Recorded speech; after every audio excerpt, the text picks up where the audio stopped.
Family, a group of people closely related living together. Disability, an inability to perform some or all of the tasks of daily life. Family plus disability equals challenge. What's it like to live with someone with a disability? What's it like to know that your child with a disability might not have the opportunity to become independent on their own?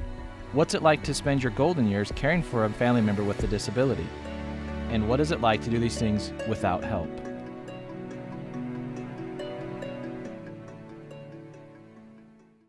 Respite, giving families a breather.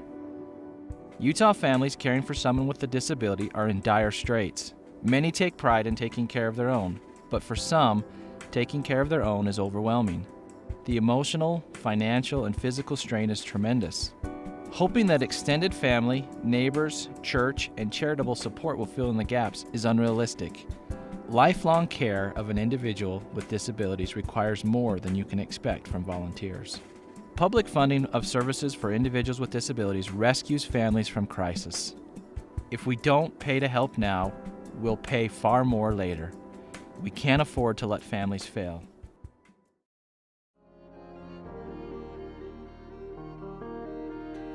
He's got infantile autism, and he's very profound.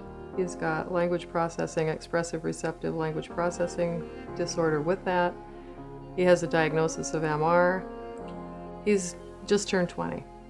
The property destruction, if he wakes up at 3 o'clock in the morning, for instance, which he does quite frequently, he'll occasionally wake up and start ripping the sheetrock off the walls and try to go after the wires. We're not completely sure if it's because he can hear the electricity in them. Then he'll start going after the people who are trying to intervene.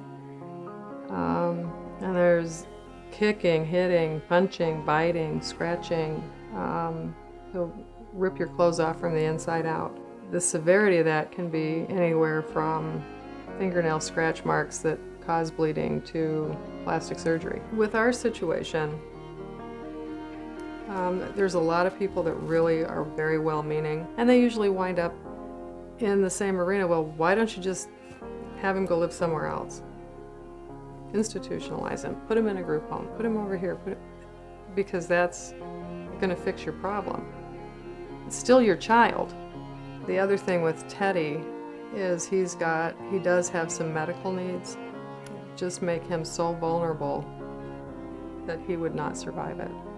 And in my head, I still have this cute little blue-eyed blonde little boy with a bowl cut and a big smile. That's my boy. I'm not ready to give him away.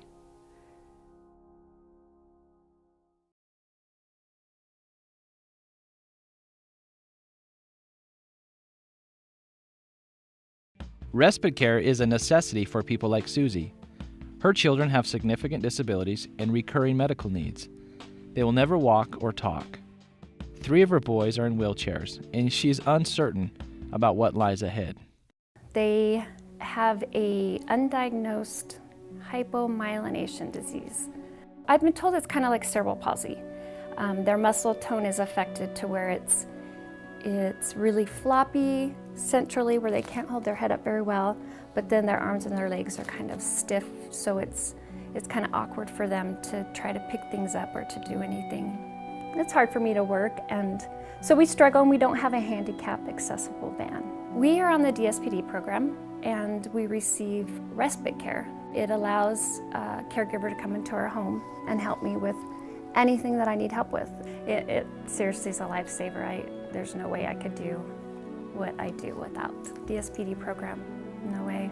I want them to stay with me in the home. I want to be able to care for them at home. I can't imagine them not being at home with me.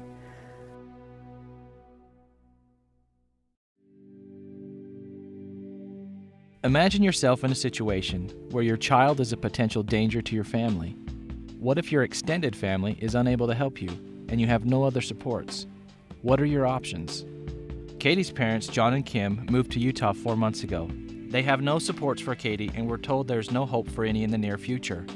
Her aggressive behaviors require them to be within 2 feet of her at all times.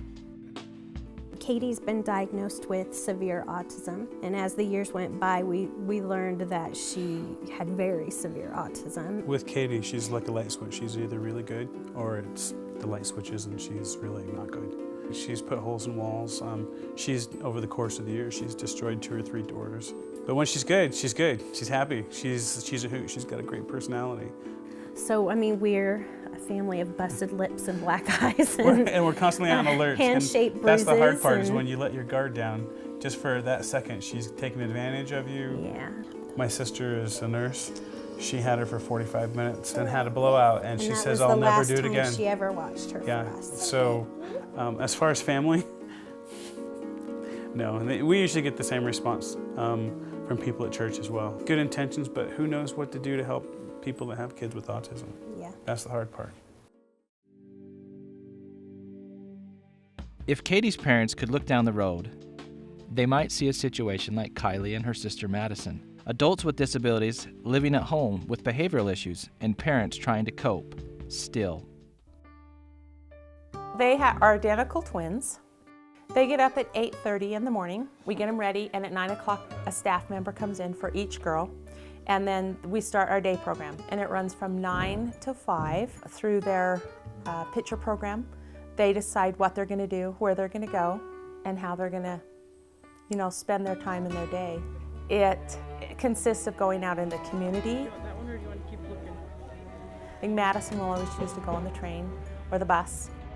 And going to the library, she loves to sit and have someone read books to her.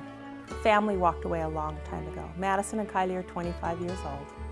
And within probably the first 3 years, people were burned out. Family was gone. My mother and father would come in and help once in a while as their health declined, but there's not family who are going to step in and take this over. It's just been Lynn and I. It's just where it's at. Because of the stemming and their inability to really stay on task and focus when they were younger, I don't think anybody would have ever taught them skills of any kind. So they probably would be sitting in a corner of an institution somewhere, stemming, never toilet trained, never having the ability to go into the community because they would never have had the skills to do that, never able to have a life or friends or anything. I just can't even imagine if we would have listened. All of the families in these situations use paid support systems, if they have them. Because of the chronic, never-ending nature of their needs, paid supports have become part of the picture of care. Volunteers burn out. Unless a family is extremely wealthy, they cannot afford the entire cost of care. Day supports, helping adults with disabilities participate in life. What does an adult with a cognitive or physical disability do all day? People with significant disabilities can stay in public school until age 22 and use that extended transition time to obtain job skills. But what happens to families whose adult child leaves public school at 22, but who cannot acquire the skills needed for employment and independence? How do families cope with an adult child who needs 24-hour supervision for a lifetime?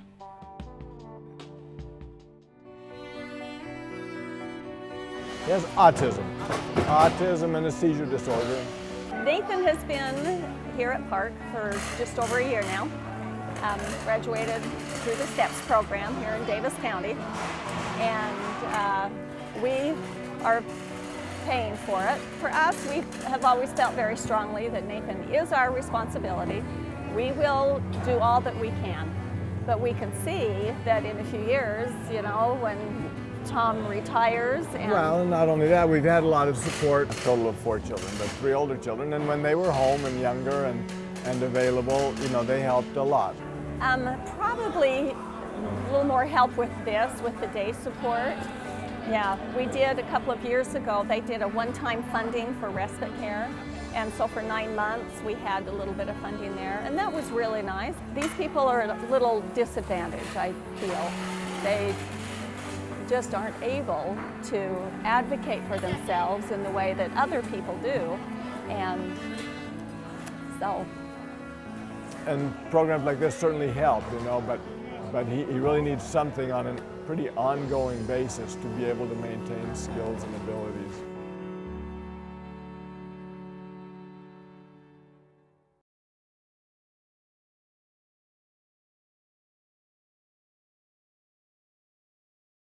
The benefits of day supports that lead to employment are powerful. Everyone wants to have a meaningful life and contribute to society. What would be the impact on your family, your marriage, your job, your finances, if your child with a disability completed public school but had no place to go during the day? Would you be able to just stay home to provide care? At Runway Ruby's Cafe on Hill Air Force Base, staff with disabilities handle the lunch crowd with great efficiency. Dawn has Down syndrome and is in her 7th year of employment with Einstein Bagels. She takes great pride in her work. David has been a loyal employee at Arby's for 10 years. The job coach who helped both David and Dawn land their jobs has nothing but praise for the program and the sense of purpose it creates. When I first started working with Dawn, it was 7 years ago, and I don't even know that she had been employed before. And getting her the job at Einstein's and having the people be so willing to help and work with her. I have a good boss. She always makes me happy and stuff. She's a lot more outgoing. She used to be very shy. She didn't really want to say anything to the customers. But now I've seen that, the people, she will smile at them and speak, and try to help them out as much as she can. David, I know that every morning, this is what he wakes up and is raring to go to do.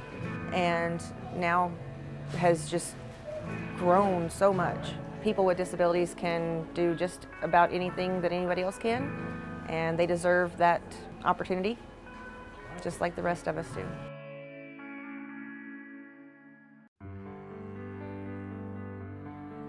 Kimra and her husband Gary purchased a Maggie Moo's franchise so that their 2 adult sons, who both have autism and are nonverbal, could have a place to go to work. They look forward to their time on the job. We bought this business, mostly a place for Spencer and Russ to work. We wanted them to have opportunities to, it's a safe zone, a place where Spencer can still go ahead and have his obsessive behaviors without interrupting anybody else. Ross can make as much noise as he wants, so it's a safe place and it's a good place for them to feel good about themselves as they work hard. I take it one day at a time, sometimes 1 minute at a time. It's an extremely demanding job to take care of the guys. It's very physical too. It's very different to be chasing after an adult man screaming around a bookcase in the library because someone shushed him. It's very different than chasing a little toddler and removing the child from the library. So there's a lot of physical work involved. I do all of these things because I so love my sons, but it's physically exhausting. So it's nice to have support from the government and the state so that I can still do what I enjoy doing and I'm able to conserve my energy for the long run, because this is lifelong. It's relentless and continuous. Residential services, group homes, host homes, supervised independence. Imagine having to live with your parents permanently until they pass away. Would you want an alternative to an institutionalized life where most of your activities and even your mealtimes are dictated for you? People with significant disabilities can lead productive lives with supports in various living situations. It's so valuable because the way it used to be, where it was a hospital type setting, people like Brandy weren't able to go out. It's valuable to them, it's valuable to the community. Her parents are not able to take care of her. I mean, we have some long-term staff that have been here for quite a while and stay here because they love the consumers. It's not, we don't work this field for the money, that's for sure. These are people's lives. I mean, and they're not just impacting their own lives, they're impacting the community as a whole. Right now they're talking about ratios of 1 to 3. We've got one gal right over there that has drop seizures. This one also has a seizure disorder. If Carrie were to drop and Brandy were to have a self-injurious behavior at the same time, asking one staff to deal with that it's next to impossible.